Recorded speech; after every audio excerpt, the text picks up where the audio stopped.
Amen. Alors, je vais maintenant au témoignage de Déborah. Alors là, elle avait qu'on était dans le cas des non-mariés et ici on est dans le cas de mariage. C'est-à-dire, ils sont mariés depuis combien d'années? 5 ans. 5 ans. Quand l'histoire arrive. Alors, qu'as-tu vécu? Alors, merci papa pour la parole et pour cette invitation, encore une fois. Alors, mon foyer, disons mon mariage, on a traversé une année d'épreuves où j'ai connu l'humiliation. Ce n'était pas dans le quartier, papa, c'était mondialement, où les gens m'ont envoyé des vidéos de mon mari. Et ça a causé... C'est comme ça que tu as appris? Oui. Et les gens ne le savent pas, mais on a ouvert cette vidéo ensemble, on était ensemble. Donc, sa petite sœur a appelé, sa petite sœur est en train de crier au téléphone. On voit une vidéo qui circule sur les réseaux sociaux, c'est toi. Alors, à ce moment-là, moi et lui, on ne savait pas de quoi il s'agissait. Alors, il dit à sa petite sœur, on voit la vidéo, c'est quelle vidéo? Alors, il ouvre, il me dit, babe, viens voir, et on ouvre, c'était sa vidéo. Mais quand il a dit, viens voir, il ne savait pas de quoi il s'agissait. Donc, j'étais enceinte de 6 mois, et on était au Congo pour le travail. Oh là là. Alors, on a vu que les réseaux sociaux, c'était très chaud. Les blogueurs ont commencé à débattre. Ils ne savaient pas de quoi il s'agissait. Parce que, papa, il y a des gens qui prennent ton histoire, ils font comme s'ils connaissent ton histoire plus que toi. Donc, ils ont commencé l'humiliation après humiliation. Moi qui étais enceinte, ils m'ont plongé même dans les problèmes comme si c'était moi qui avais fait cet acte. Mais ce qui est vraiment prophétique, le Seigneur m'avait préparé pour ça. Le Seigneur m'avait préparé pour ça. Un jour, j'ai appelé mon mari, il était au Congo, j'étais aux États-Unis. Je lui ai dit, le Seigneur m'a montré qu'il y a une femme qui veut te piéger. Et comme j'avais dit tout à l'heure, papa, Dieu parle. Dieu parle. Souvent, on ne comprend juste pas. Alors, on était entrés en prière. Moi, dans un rêve, j'ai vu une femme qui était venue chez moi à la maison. Donc, toi, tu lui as dit que le Seigneur m'a montré qu'une femme t'a piégé, oui. Ou bien qu'une femme t'a piégé ou t'a piégé. Ok. C'était, voilà. C'était juste, c'était comme une vision. Et j'ai senti vraiment une présence démoniaque dans ma maison. Et j'étais enceinte. Mais j'étais entrée en jeûne.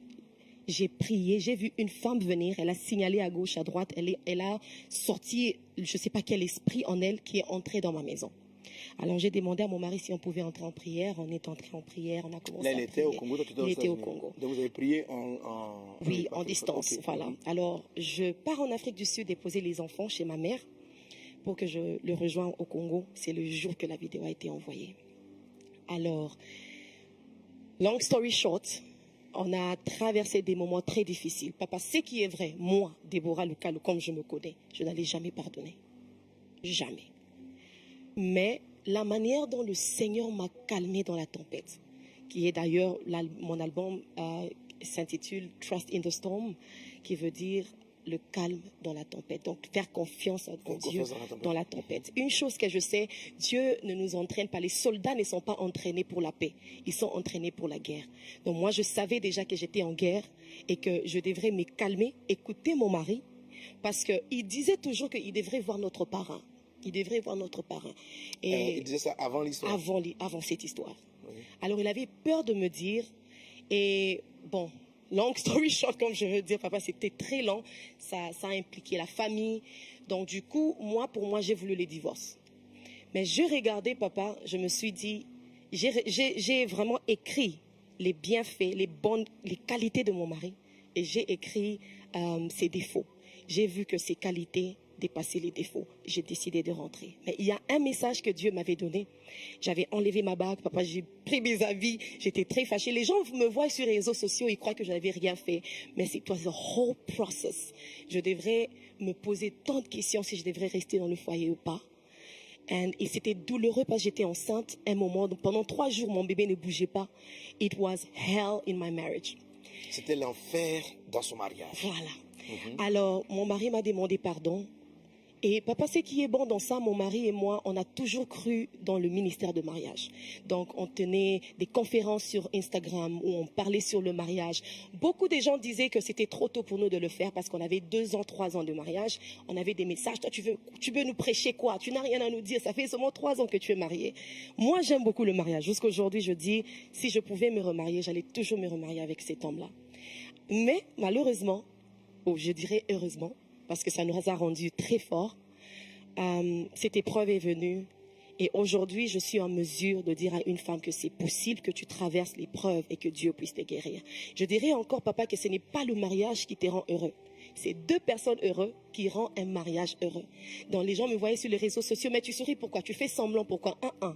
It's not marriage that makes me happy. It's God pas le mariage that makes me happy. qui la rend heureuse, c'est Dieu qui la rend heureuse. And we went through counseling. On a vu le pasteur Ivan qui nous a appelés avec maman Maud à Kinshasa. On a eu nos parents. C'est pourquoi il est très important d'avoir des bons mentors autour de toi. Parce que je pouvais faire l'erreur de divorcer sans écouter la version de mon mari, pourquoi il m'avait pas dit, sans écouter l'histoire entière et peut-être divorcer.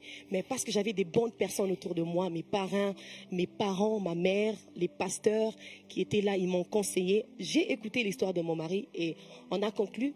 À notre arrivée à Atlanta, il y a eu des témoignages qui sont sortis, des gens qui sont venus demander pardon, que c'était un coup monté. Un coup monté pour le piéger, lui? Pour le piéger, oui, et lui faire la vidéo pendant qu'il s'habillait. Wow. Donc, je ne veux vraiment pas entrer en détail parce que... Mais ton mari très tôt était repentant. Très repentant. Très repentant. C'est pourquoi même je suis restée. Très repentant. Ça n'a pas été une vie. Pas du tout. Ok. Pas du tout. Parce que, pasteur, il faut connaître à qui tu es marié. Il faut vraiment connaître à qui tu es marié. Si tu as déjà peut-être soupçonné... Donc, la première chose pour la guérison, c'est que tu l'as écouté. Je l'ai écouté. D'abord, le Seigneur t'a parlé. C'est à quel moment tu as fait le pour et le contre? Je crois que quand j'ai pris mes bagages, je suis allée chez mon grand frère, toujours à Kinshasa. Je me suis dit, peut-être ici, il y a beaucoup de voix, parce que, pasteur, mon téléphone avait explosé des appels. Tu as celui-ci qui te dit, il faut divorcer, il faut le laisser, toi, tu es quelqu'un de public. Et de ce côté, on te dit, il faut pardonner, tu prends toujours sur le pardon, il faut pardonner. Donc, j'ai voulu moi-même entendre Dieu. C'est pourquoi j'ai pris mes bagages. Ça avait fait du mal qu'on était dans un même pays, mais on n'habitait pas dans une même maison. Je devrais moi-même écouter Dieu. Et j'ai entendu Dieu me dire, don't miss the price of your pain. Don't miss the price of your pain.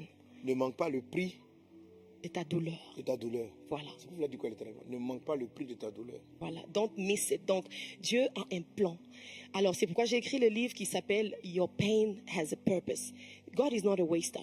Dieu utilise... Alors, écrit le livre qui dit ta peine, ta douleur a un objectif, a un but. Un but. And s'il vous plaît, if you don't have the book, grab it parce que ça va tellement vous bénir. Voici le livre à l'écran. Voilà. It's going to bless you tremendously. Le livre va te bénir, voilà. So, Pastor, for me, it was something that humiliated me. Ça m'a humilié. Pour elle, c'était très humiliant. It was painful, but through it, God gave me a message.